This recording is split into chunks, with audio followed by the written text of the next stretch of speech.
If you have ever wondered how exactly some LEGO builders are able to build some of those huge LEGO MOCs and you struggle to build even a simple model on your own, I feel you. I also been there a couple years ago, but since then I've been studying and designing a ton of LEGO models, and recently I've completed a build that has over 3000 parts, which can be considered a big MOC. Now, I can tell you that the real difficulty in creating LEGO MOCs isn't their size as you might expect, but getting the designing part right, creating a system on how to approach each new build and turn a pile of bricks into a good looking model.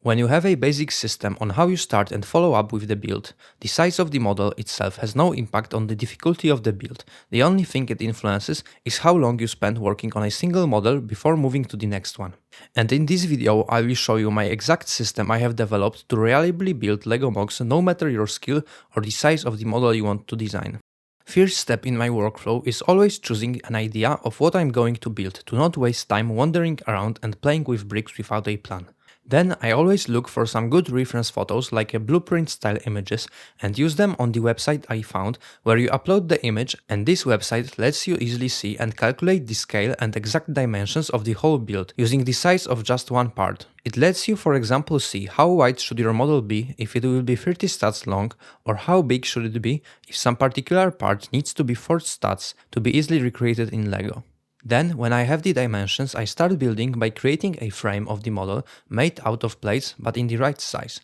Then I move to turning this flat frame into a 3D model by building 2 more similar frames, but this time referencing the bottom and the top of the model and then connecting them using normal bricks. When I have this skeleton that already looks like the model I am building, I start to roughly fill in the gaps in it using different panels, but this time making it a little bit more complicated and use some more advanced building techniques. When I patch most of the gaps and have a model that already has the right shape and proportions, I always try to look for the parts that look the worst or are the most inaccurate and try to fix them. Then, as they improve, the whole model gets better and better, and after fixing all of the major problems with aesthetics and stability, the 90% of the work is done. The final step is letting the model sit for a couple days or weeks and revisiting it after that, and then fixing any other things that might feel off when you gained a new perspective, and that's all. Now, when you got to know this awesome framework that allowed me to build all of my most recent LEGO MOCs, you can try to use it yourself and experience how easy designing LEGO models can be.